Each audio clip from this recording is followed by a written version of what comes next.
queria que tu falasse um pouco sobre 3 transtornos que eu acho que talvez se confundam o diagnóstico, assim, que seria o TDAH, a bipolaridade e o borderline, assim. E, tipo, definir meio que as diferenças entre eles. Se tu quiser definir cada um e depois falar das diferenças, assim, eu acho que são os 3 diagnósticos que as pessoas talvez mais se identifiquem, assim. Não borderline não tanto, mas bipolaridade e TDAH principalmente. Sim, sim. Vamos começar pelo borderline, então.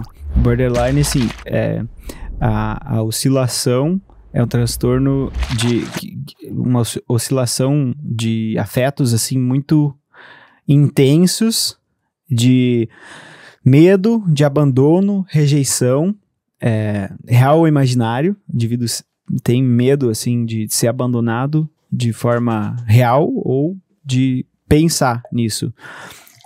Sentimentos crônicos de vazio, uma identidade muito volátil. Então, assim, vai ser uma pessoa que, por exemplo, vai amar de uma forma extremamente intensa, né? Vai ter uma oscilação emocional absurdamente forte quando, por exemplo, você diz, não quero sair hoje com você, né? Pro namorado, ou sei lá. Então, vai ter vai pra fossa gigantescamente rápido com isso, com essa simples... um gatilho simples, assim. Com um simples posicionamento, assim, no sentido de hoje eu não quero sair, ou hoje eu não quero que a gente fique junto, porque eu quero fazer umas coisas do meu trabalho e tal. Então se confunde muito com ciúmes normais, né? Não é? É um transtorno que é extremamente intenso, doloroso. Tem muito mais na mulher do que no homem. Não sei, eu acho que a mulher tem, na verdade a mulher tem mais, estatisticamente mais neuroticismo do que o homem, que é o traço... de neurose. O traço de personalidade que predispõe o indivíduo a sentir ansiedade, estresse, emoções negativas, mais na frequência e mais na intensidade e na duração. Então, assim, mulheres têm mais taxa de depressão e ansiedade do que os homens. Os homens têm mais, por exemplo, tentativas de suicídio, e porque a questão de ter mais agressividade no corpo, mas a mulher tem mais essas duas propensões. Então, o sistema de emoções da mulher é mais intenso, né? Imagino, química, por conta disso. Cerebral, né? As redes do cérebro, né? Se você for ver ali a rede o sistema da amígdala e tal, da ansiedade, sistema límbico. Quando você for falar de neuroticismo, você está falando de um traço de personalidade que os psicólogos da personalidade estudam e medem, que você faz um teste de personalidade e dá as 5 dimensões de personalidade em determinadas percentis, de 0 a 100. Então, por exemplo, o meu neuroticismo é 50, 55. O teu pode ser 90. Significa que você é um cara extremamente intenso emocional. É um teste que é feito com um profissional. Teste, você pode Não é algo que tu pode fazer na internet. Você pode fazer com um psicometrista, né? Uma pessoa que aplica, mas tem um site que faz, que inclusive da equipe do Jordan Peterson, com mais 3 psicólogos que são, assim, excelentes psicólogos da personalidade. Tu paga? Paga, assim, R$50 na época que eu fiz, e você mede a tua personalidade nesses 5 níveis. É um teste de autoconhecimento brutal, assim, muito, muito intenso e completo. Inclusive, você pode pegar a tua esposa, namorada, fazer também o teste com ela e linkar os 2 testes, e vai dar um teste teu, um teste dela e um teste da interação das 2 personalidades. Que, cara, é um negócio mais surreal que existe na questão da predição do comportamento teu e da pessoa. É assim, muito, muito Como é que assustador. eu acho isso aí, velho? Como é que a galera acha isso aí? O site é www.understandmyself.com. Entenda a si mesmo. Os caras pegaram um domínio bom, né? Cara, muito bom o teste. Muito, muito bom. Assim, é quase que signos, só que científico. Um negócio, científico. Então, o borderline deve ter a mais propensão na mulher por conta da propensão genética de neuroticismo maior na mulher, né? Por exemplo, tem outro traço de personalidade que é maior estatisticamente nos homens, que é a conscienciosidade, que é É a conscienciosidade ou é a amabilidade também na mulher, mas a conscienciosidade é a diligência, assim, de você ser obcecado por trabalho e tal, cumprir prazos e tal. Tem mais, estatisticamente, nos homens, quando você mede a população, aplica testes, e a mulher tem mais essa questão da amabilidade, que é a empatia, assim, você se sentir com dificuldade de dizer não, você levar o teu comportamento mais pró o outro em vez de você. A mulher tem mais esses dois traços. Eu imagino que seja por isso, não sei. É a única explicação que eu já consegui linkar. E como que eu diferencio essas oscilações, por exemplo, de humor, tipo, de um borderline para um bipolar? Aí que tá. O borderline tem sempre muito a ver com rejeição de relacionamento. Sempre muito a ver com isso. Por exemplo, relacionamento, tu diz afetivo, afetivo com amor. Parceiro ou tipo mãe, pai também? Também. Cuidadores também, principalmente quando for criança e tal. Mas em geral, é muito curioso, assim, o borderline em geral, você vai ver uma criança, às vezes, tudo ok, sim. De repente ela tem o primeiro namoro. 15, 16, 17, 18 anos. E aí você vê que no primeiro namoro já existe essa descarga muito grande de oscilações com rejeição e tal. Mas assim, a oscilação do borderline muitas vezes vai ser num dia, várias vezes vai pra cima e pra baixo o humor dessa pessoa. Então ela tá muito feliz, ela te valoriza muito, você é um deus grego. De repente você é o lixo do ser humano. E aí você é o lixo do ser humano porque você deu a entender que não ama a pessoa. Então ela é capturada por um sistema emocional que vira do avesso a realidade e ela entende a realidade como se fosse que ela não vale nada naquela relação, que ela não tem ninguém, que ela vai ficar sozinha. É o 8 ou 80 literalmente. Assim, 8 ou 80 na questão de idealização, desvalorização da pessoa. E é muito, muito, muito intenso. Muito intenso. Você falou do lance da terapia. Eu faço assim com alguns dos meus pacientes. Aqueles que eu vejo que eu não consigo elementos suficientes na sessão, eu compartilho um doc com essas pessoas e a gente disseca ali. Eu mando ele escrever sempre que ele tiver alguma questão emocional, que tiver algum problema, ele vai escrevendo ali e aí a gente faz a sessão, mas a gente faz essa outra terapia que é uma terapia que não tem eu ali com as minhas expressões faciais e tal, e a pessoa tá sozinha com o papel, né, com o teclado ali, ela digita, e aí teve uma paciente que às 3 da madrugada ela começou, ela mandou uma mensagem pra pessoa, a pessoa não respondeu, e ela começou. Cara, impressionante, parece que das 2 da manhã até as 3 ela entrou numa depressão. Do nada, a pessoa tava só com insônia e parece que ela entrou numa depressão, assim, extremamente intensa, um vazio crônico e nada ia dar certo, a pessoa não queria ela, Depois ela dormiu, no outro dia ela tava melhor, tava bem, aí às vezes ela tava na sessão bem, às vezes mal, às vezes ela lembrava de uma coisa e começava a chorar. E aí a gente parou de acessar, por exemplo, memórias do passado, porque justamente quando eu vi que ela era borderline, eu vi que quando ela acessava, ela revivia aquele negócio de maneira intensa, parecia que ela não conseguia abstrair aquela situação que ela escreveu. Ela escrevia e chorava, né, quando ela escrevia.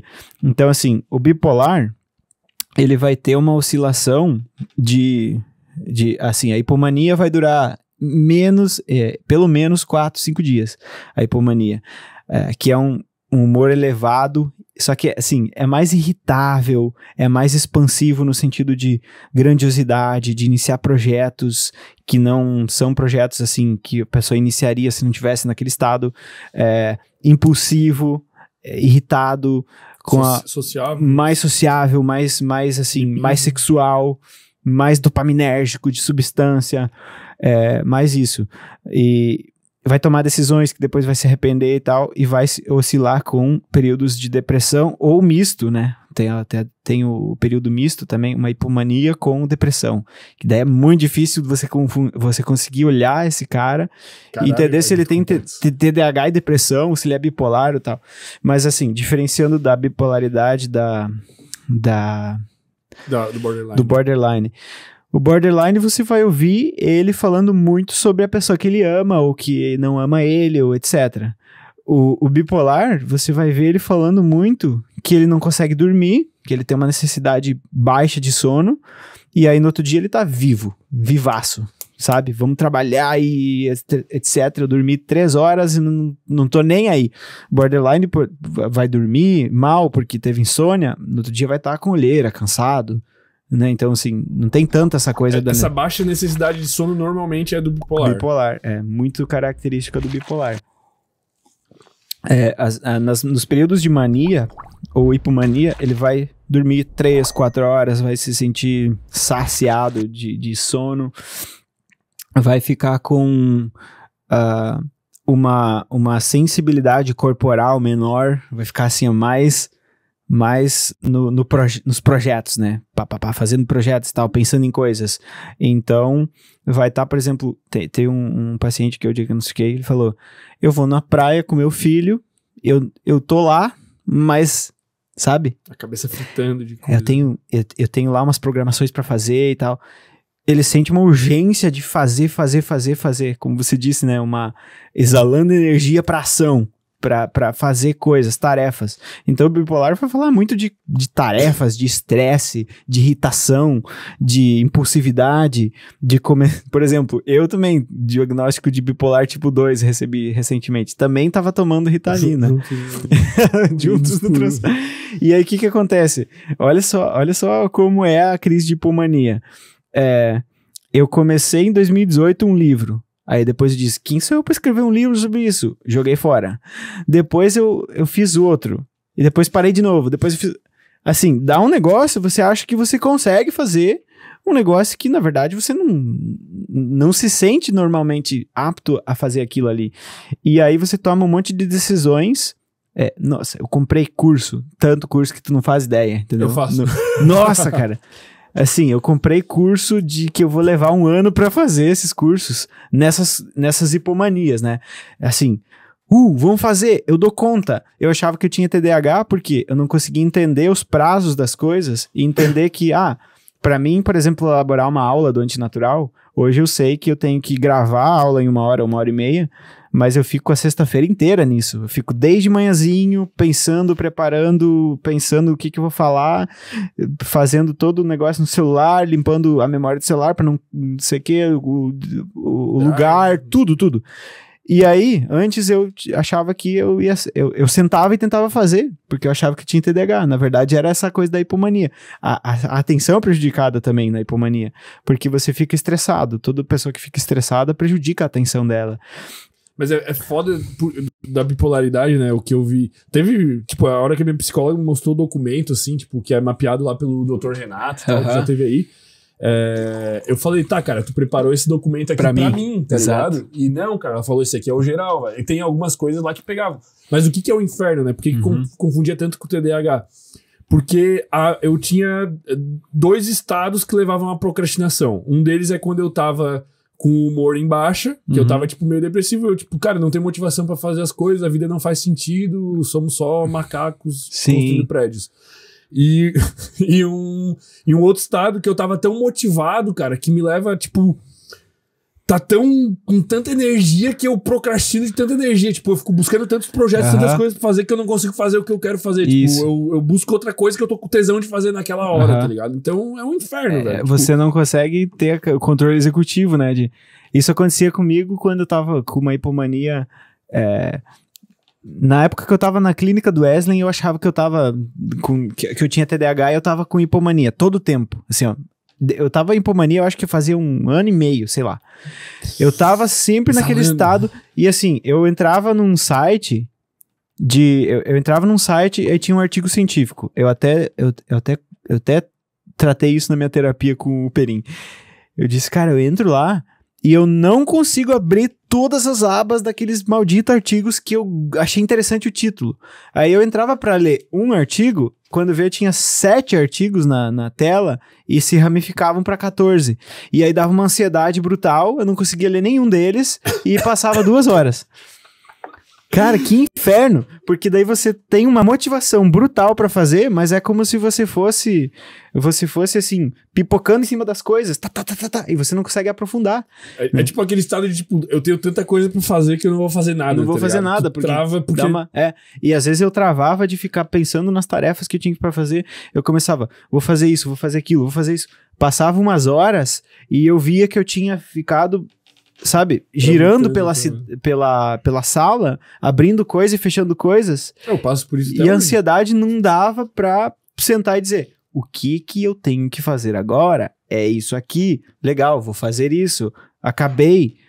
Vou pro próximo. Difícil, porque é uma impulsividade aumentada, é uma irritação e um estresse. E aí você vai dizer, as pessoas são lerdas, eu não aguento as pessoas. As pessoas são lerdas, eu fico irritado, as pessoas falam devagar, falam... Você fica irritado, né? Irritadiço, explosivo.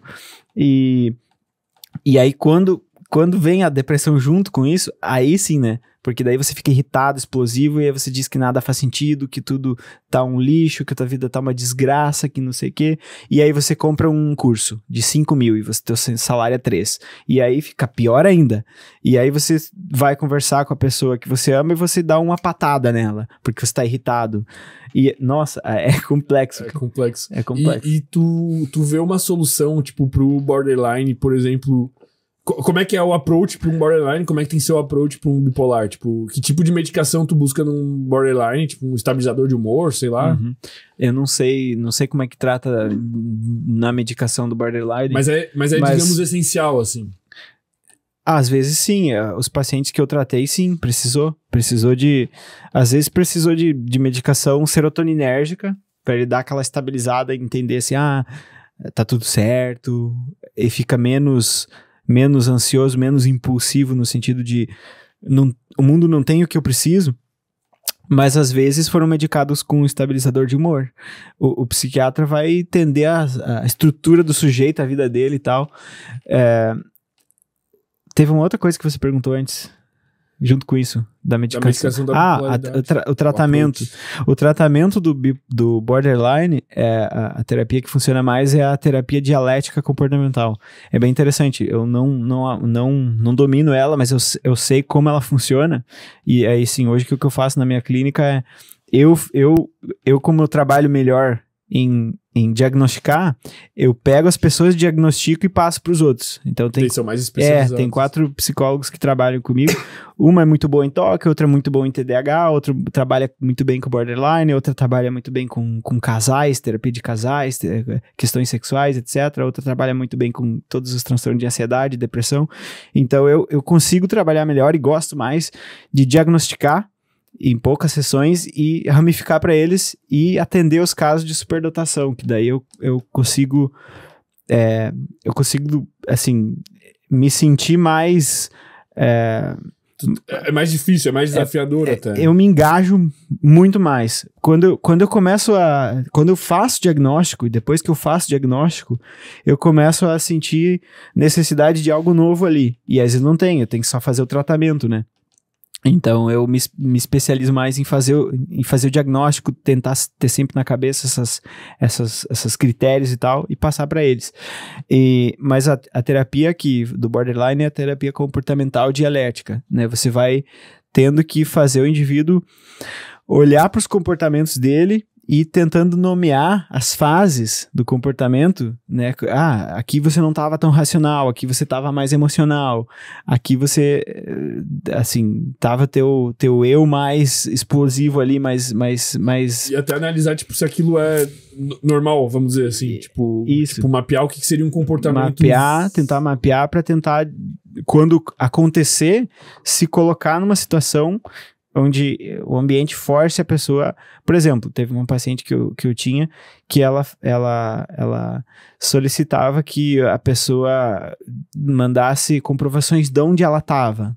E isso ativava muito mais a ansiedade dela, mas assim, ao mesmo tempo, não adaptava a situação de confiar no parceiro. Mas nesse caso precisou de medicação, porque era uma oscilação emocional muito forte. Normalmente teve um homem que eu atendi também, que precisou também de medicação, porque no momento em que ele estava no pico ali das emoções, de sentimento bom por aquela pessoa, ele se conectava muito com ela e queria continuar o relacionamento. E de repente, quando ele tinha uma oscilação emocional ali, ele dizia que não fazia o menor sentido aquela relação e ele ficava se questionando que ele, assim, não se sentia... não se sentia amado ali e ele queria terminar, do nada. Então, assim, precisou também de medicação. Gostou desse corte? Deixa o like, se inscreve. Enquanto a gente tá aqui, tu tá apoiando a gente. Daqui a pouco a gente tá com 1 milhão, tu vai falar que tu foi um dos primeiros, hein?